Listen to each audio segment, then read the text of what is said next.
안녕하세요. 경제적 자유로 가는 열차 자유 유튜브더 자윤입니다. 4월 한국 시장은 반등장이 지속됐습니다. 그런데 한 가지 아쉬운 점은 반도체 업종은 3월부터 4월 초까지 큰 폭으로 하락을 했지만 반등장에서는 그만큼 하락폭만큼 올라오지 못했다는 거죠. 그래서 많은 분들이 고민을 하고 있는 것 같고, 그리고 상대적으로 덜 올라오다 보니까 반도체 업종에 관심을 가지시는 분들도 많은 것 같아서 오늘 이야기 한번 준비해 봤습니다. 과연 반도체를 짓누르고 있는 원인이 무엇인가? 그리고 앞으로 반도체가 어떻게 될까? 여기에 대해서 한번 이야기 나눠보도록 하겠습니다. 오늘 이야기 도움되신다면 좋아요, 구독 눌러주시고요. 그러면 준비된 자료 보도록 하겠습니다. 자, 반도체 업종 지수 대비 뒤처졌습니다. 자, 그래서 제가 이 4월 달에 차트를 가져와 봤습니다. 폭락을 하고 코스피 지수 이렇게 반등을 했는데요.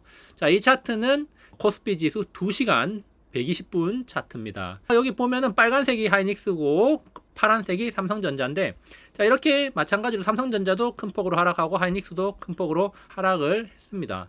자, 그리고 나서 반등이 나왔는데, 자, 그런데 코스피 지수는 이렇게 반등이 꾸준히 나오면서 우상향을 그리는 모습을 보여줬습니다. 그렇죠. 4월 말까지도 계속 상승하면서 강한 모습이었는데, 삼성전자 반등하던 듯 하다가 거의 횡보 수준으로 옆으로 기어갔고, 하이닉스도 반등하는 듯 하다가 하락과 상승과 또 하락을 반복하면서 약한 모습을 보여줬다는 겁니다. 자, 그런데 공교롭게도 두 기업 모두 실적 발표에서는 좋은 실적을 보여줬어요. 특히 하이닉스 같은 경우는 역대급 실적을 보여줬다는 거죠. 자, 그럼에도 불구하고 주가는 하락을 했다는 겁니다. 자, 물론 이런 실적들이 선반영되어 있었기 때문에 하락을 했다 이렇게 볼 수가 있겠지만, 앞으로 반도체 업종이 어떻게 될 것인가, 안 좋아질 것인가, HBM이 안 팔릴 것인가, 이런 것들을 생각해 본다면은, 자, HBM의 수요는 더 많이 늘어날 건데, 그렇지만 주가를 짓누르는 다른 원인이 어딘가에 있다, 이렇게 우리가 생각을 한번 해볼 수가 있다는 거죠. 자, 그래서 수급적인 측면을 보면은 주가가 왜 안 올랐을까, 이렇게 또 생각을 해볼 수가 있다는 겁니다. 사실 이제 기관이나 외국인이 계속해서 꾸준히 사줘야 주가가 많이 오르죠. 자, 그런데 여기 보시면은 삼성전자의 4월 매매 동향인데, 기관은 샀다 팔았다를 반복을 하면서 대체적으로 이제 매도가 좀 많아요. 그렇죠? 파란색이 많죠. 자, 그런데 외국인을 보니까 4월 한 달 동안 산 날이 별로 없어. 그쵸? 산 날도 별로 없고 사도 조금밖에 안 샀다는 겁니다. 사실상 대량으로 매도를 했다는 거예요. 4월 내내 이렇게 대량 매도를 하니까 주가가 오를 수가 없었다는 겁니다. 그러니까 외국인들이 반도체 업종, 삼성전자에 대한 매도를 강하게 하는 모습을 보여줬는데, 그렇기 때문에 삼성전자를 비롯한 반도체 업종이 전체적으로 짓눌리는 그런 모습이었다는 거죠. 대장이 못 가는데 쫄병들이 간다? 개별 이슈가 있는 거 아니면은 그렇게 가기가 힘듭니다. 대체로 대장과 같이 움직이거나 업종과 같이 움직이기 마련이죠. 자, 그러면 삼성전자만 이러냐?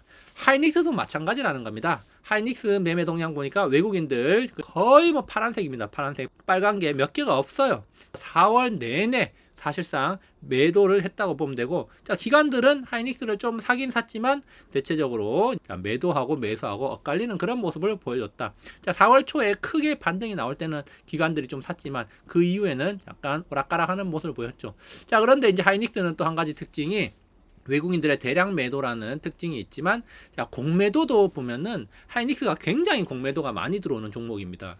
예전에는 삼성전자가 워낙 덩치가 크다 보니까 삼성전자에 공매도가 많이 들어가는 그런 모습이었는데, 최근 며칠 동안, 자, 4월 동안 어떤 통계를 보면은 하이닉스가 공매도 금액면에서 1위를 하는 날이 굉장히 많아요. 그만큼 SK 하이닉스가 공매도의 표적이 되고 있다는 것은 주가를 찍어 내리려는, 주가를 억누르려는 그런 주체들이 많이 있다, 이렇게 생각해 볼 수 있는데, 주로 외국인들이 되겠죠. 공매도는 외국인들이 굉장히 많이 치고 우리나라 기관들도 치긴 하지만 어쨌든 외국인들이 주력이 되어서 하이닉스와 삼성전자의 주가를 찍어 누르고 있다, 이렇게 우리가 생각을 해볼 수가 있다는 겁니다. 자, 그러면 왜 찍어 내리는 걸까요?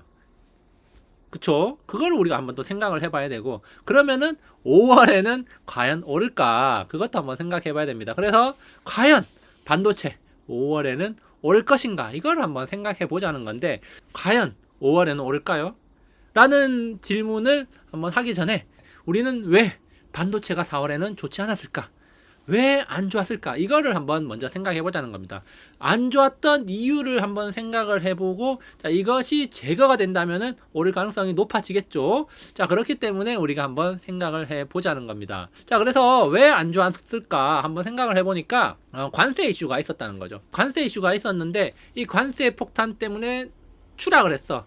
그렇지만 반도체는 유예가 됐습니다. 그렇죠? 반도체하고 제약 일부 업종들은 유예가 됐어요. 자, 그런데 이 유예가 된 게 좋으냐? 좋은 줄 알았는데 시장은 또 그런 걸 별로 안 좋아한다는 거죠.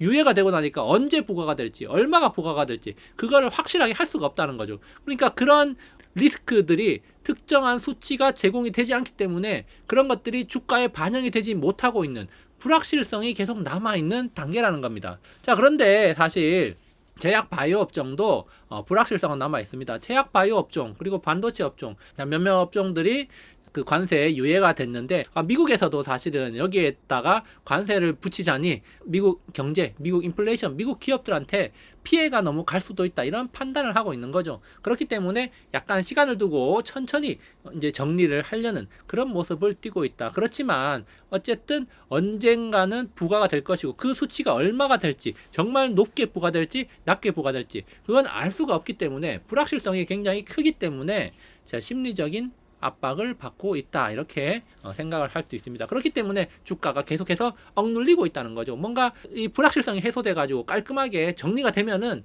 그래 좋아 이런 것들 반영하고 가자 이렇게 될 수가 있겠는데 그런 것들이 전혀 지금 되지 않고 있기 때문에 계속해서 뭔가 짓눌리고 있다는 거죠. 불안에 계속 떨고 있다는 거죠. 그런 영향이 좀 있는 것 같고요. 자, 그리고 또 한 가지는 결국에는 이 관세 때문에 경기 둔화 우려가 계속 나오고 있습니다. 이 경기 둔화 우려 속에서 경기 민감주인 반도체 업종에 대한 매도세가 계속 나오고 있다. 4월 한 달 동안 어떤 시장의 흐름을 보면은 경기 방어주들이 굉장히 선방을 했습니다. 경기 방어주라 하면 필수 소비재들이죠. 필수 소비재. 우리가 경기가 좋으나 나쁘나 꾸준히 소비가 되는 것들. 그래서 대표적으로 음식료 업종, 그리고 화장품 업종, 대체적으로 선방하는 모습을 보여줬고, 그 다음 유틸리티 업종, 한국전력을 비롯해서 에너지, 가스 이런 것들은 물론 절약은 할 수가 있겠지만 어느 정도 꾸준히 수요가 발생한다는 거죠. 자, 그리고 뭐 마트 업종 우리가 계속 먹어야 되잖아요. 그렇기 때문에 그런 것들은 4월 한 달 동안 경기 방어주라고 해서 매수세가 좀 몰리는 경향이 있었습니다. 자, 그런데 경기 민감주들은 대체로 하락을 했죠. 왜? 경기 둔화 우려. 관세 폭탄 때문에 경기 둔화, 경기 침체 우려가 계속 나오고 있고 실제로 인플레이션이 발생하고 경기 침체가 오면은 또 스태그플레이션이 발생하는 거죠. 그런 것들 시장은 굉장히 안 좋아하고 그런 것들이 발생할 우려가 높아지고 있기 때문에 시장은 그런 것들을 반영하면서 경기 민감주에 대한 매도세가 계속 나오고 있다. 이렇게 또 생각해 볼 수가 있다는 거죠. 자, 그래서 이 관세 폭탄으로 인한 경기 침체 우려가 증폭되고 경기 침체와 관세 부과 등으로 인한 반도체 수요 감소 우려가 나오고 있기 때문에 이 반도체 업종에 대한 매도세가 나오고 있다. 이렇게 생각을 해볼 수가 있습니다. 그래서 반도체 기업들 실적 악화 가능성이 높아지고 있기 때문에 외국인들 매도를 하고 있었던 게 아닐까 이렇게 우리가 생각을 해볼 수가 있다는 거죠. 물론 또 이거 외에도 여러 가지 이유들이 많겠지만 어쨌든 우리가 조금 굵직하고 이해하기 쉬운 이유를 한번 생각해 보자면 이 두 가지 정도로 정리를 해볼 수가 있겠다는 겁니다. 자, 그런데 사실 지금까지는 좋았어요. 뭐가? 실적이 좋았습니다. 자, 반도체 4월 수출 실적을 보니까 굉장히 좋았습니다. 우리나라 대표 수출 업종이죠. 반도체 수출은 좋았고 기업들의 실적도 좋았습니다. 그럼에도 불구하고 주가는 떨어졌다는 거죠. 오르지 못했다는 거죠. 상대적으로 약했다는 거죠. 그렇기 때문에 이제 뭔가 가슴이 아프고 뭔가 답답하고 불안하고 이거 계속 가져가야 되나? 뭐 이런 생각도 들고 잘 나가는 것들도 많은데 갈아타고 싶은 생각도 들고 뭐 여러 가지 고민이 있을 수도 있습니다. 그리고 이제 신규로 진입하시려는 분들은 이게 과연 이제 좀 눌렸는데 올라갈까? 이런 것들을 또 생각을 해봐야 된다는 거죠. 자, 그러면은 앞으로 과연 좋아질 것인가? 이 단서를 한번 찾아봐야 되는데 제가 그래서 삼성전자의 1분기 실적 발표 컨퍼런스 콜에서 나왔던 이야기를 일부 발췌를 해봤고요. 그리고 증권사에서 반도체 업종에 대한 전망을 짧게 코멘트한 걸 한번 가져와 봤습니다. 그래서 삼성전자에서 1분기 실적 발표 컨퍼런스 콜을 할 때 전망에 대해서 어떻게 이야기했는가. 자, 2분기에는 D램, 낸드 출하량이 각 각각 전분기 대비 11%, 15% 상승할 전망이다. 그러니까 지금 1분기보다 2분기에 더 많이 팔릴 거다라는 말이고요. 자, 2분기에는 고객사 부품 재고가 정상화되면서 자, 수급이 원활하게 돌아갈 것이다. 다시 말해서 출하가 제대로 될 것이다. 긍정적인 코멘트입니다. 자, 그리고 HBM4는 하반기 양상 목표이고 복수의 고객과 납품 협의 중이다. 그래서 지금 삼성전자가 SK하이닉스에 비해서 작년에 상당히 부진했죠. 그렇게 부진한 이유가 HBM에서 뒤처졌기 때문인데 이제는 삼성도 어느 정도 퀄이 많이 올라왔고 자 그래서 양산을 하반기에 목표로 하고 있고 이제 납품까지 준비를 하고 있다고 합니다. 자 그래서 전망 자 내부적인 전망이에요. 우리가 이제 외부에서 그냥 막연히 추측하는 게 아니라 내부에서 컨퍼런스 콜을 하면서 우리가 지금 회사가 이렇고 지금 출하가 어떻게 된다 이런 것들을 알려주는 거죠. 가이던스를 알려주는 거죠. 그래서 앞으로 실적이 어떻게 나올 거고 대충 이렇게 가고 있다는 걸 말해주는 겁니다. 그런데 지금 출하량이 늘어나고 있고 재고도 정상화되고 있고 업황 자체는 좋다는 거예요. 안 좋은 거는 경기 침체 우려가 계속 나오고 있다는 거죠. 실제로는 공장이 비교적 잘 들어가고 좋다는 겁니다. 자 그리고 이제 증권사의 이야기 보면 하반기에 수급 개선이 기대된다. 자 그래서 삼성전자와 SK하이닉스를 탑픽으로 뽑고 있고요. 자 올해 메모리 수급은 관세 불확실성 속에서 자, 지난해와 달리 개선될 가능성이 높아진다. 자 그리고 2025년 메모리 수요 증가율이 공급 증가율을 상회할 걸로 예상이 된다. 다시 말해서 쇼티지가 발생할 수가 있다는 거죠. 자 그리고 낸드의 경우에는 싱글 스택에서 더블 스택, 트리플 스택 등으로 전환 추진이 가속화되고 있다. 다시 말해서 낸드에 대한 수요가 굉장히 많이 증가할 수가 있다는 겁니다. 그렇기 때문에 메모리 반도체 기업들에게 긍정적인 신호다 이렇게 볼 수 있습니다. 자 그래서 이제 장비 교체 및 생산량 축소가 예상을 크게 상회할 것으로 보이고 올 연말까지 낸드 수급 개선 폭은 D램 대비 더욱 커질 전망이다 라고 하면서 낸드 플래시 쪽의 성장이 그래도 업황 회복이 빠르게 진행될 거라는 걸 예상을 하고 있습니다.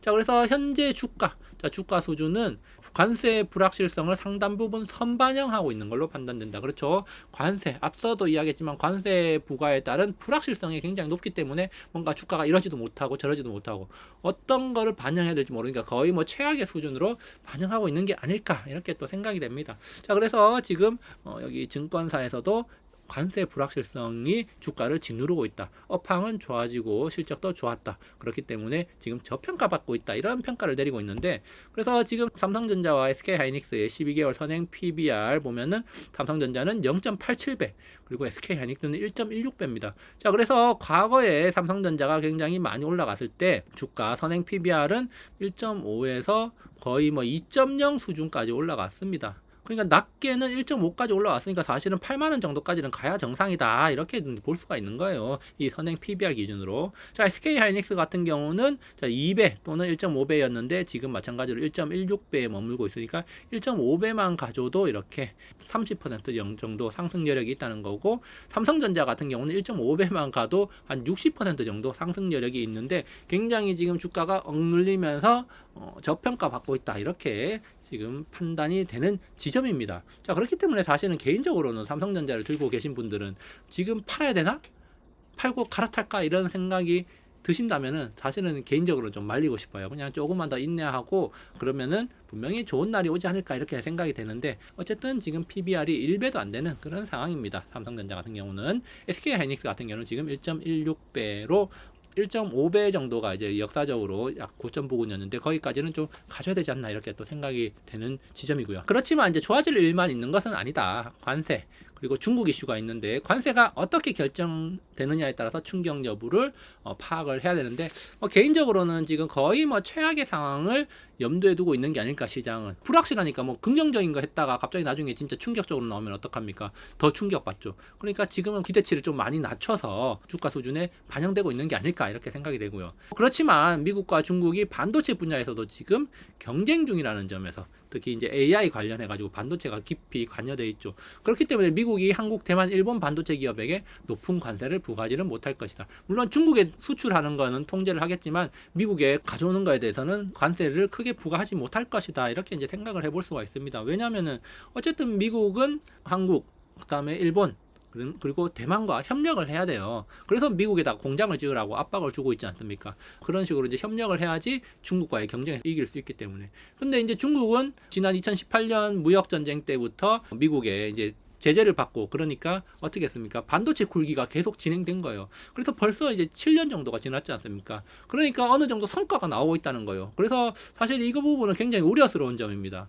중국의 반도체 굴기가 성과를 보인다는 점은 굉장히 우려스러운 점이에요. 특히 최근에는 지금 중국의 하웨이가 결국에는 하웨이를 그렇게 제재를 했었는데 하웨이가 계속해서 뭔가를 해내고 있다는 거예요. 하웨이가 고성능 AI 칩을 개발 중이고 엔비디아 칩을 능가할 수도 있다 이런 이야기가 나오니까 지금 또 월가에서 미국에서 발칵 뒤집혔다는 겁니다. 자, 엔비디아 칩을 능가할 정도로 지금 중국이 뭔가를 계속 해내고 있어요. 그렇기 때문에 우리가 굉장히 경계를 해야 되고, 자, 그러면서 중국 반도체 기술 자립의 속도를 내고 있는데, 이거는 이제 우리나라 소부장이 그래서 수혜를 받을 수도 있다 이런 이야기인데 사실은 이러면 안 됩니다. 이러면 안 돼요. 물론 이제 기업 입장에서는 이제 팔아먹어야 되니까 이제 하는 거지만, 어쨌든 중국이 이렇게 반도체 기술 자립의 속도를 내가지고 자립을 해버리면 어떻게 됩니까? 우리나라를 넘어갈 수가 있어요. 우리나라를 뛰어넘을 수가 있습니다. 한국 반도체 기업의 생존을 위협할 존재입니다. 그래서 D램 지금 이제 12나노, 8나노 여기까지 중국이 다 쫓아왔잖아요. 그러니까 우리나라는 이제는 HBM으로 가야 되고 4나노, 2나노, 1나노 이렇게 가야 되는데 중국이 계속 쫓아오고 있다는 겁니다. 그래서 지금 D램 가격이 오르지 못하는 이유가 뭡니까? 중국이 이제 기술을 연마해가지고 올라와가지고 시장에 대량으로 풀어버리니까 이제는 가격이 올라가지 못하고 계속 낮은 상태로 유지가 된다는 거예요.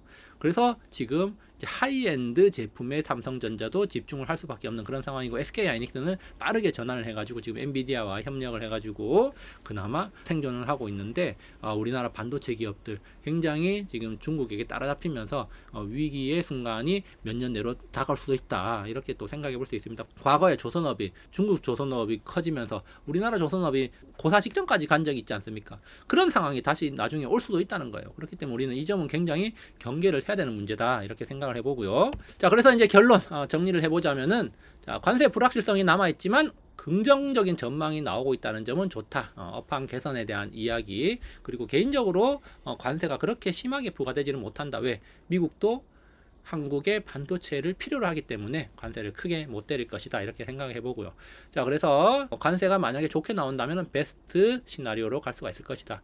자, 그래서 긍정적인 전망이 계속 나오고 외국인들의 수급이 들어온다면은 5월에는 반도체를 중심으로 우리나라 시장이 또 상승할 수 있지 않을까 이렇게 해서 한번 기대를 해볼 수도 있습니다. 자, 그렇지만 이제 장기적인 관점에서 봤을 때 중국이 기술 자립 속도를 내면서 많이 올라왔죠. 그렇기 때문에 중국, 한국 반도체 산업에 위협이 될 것이라는 겁니다.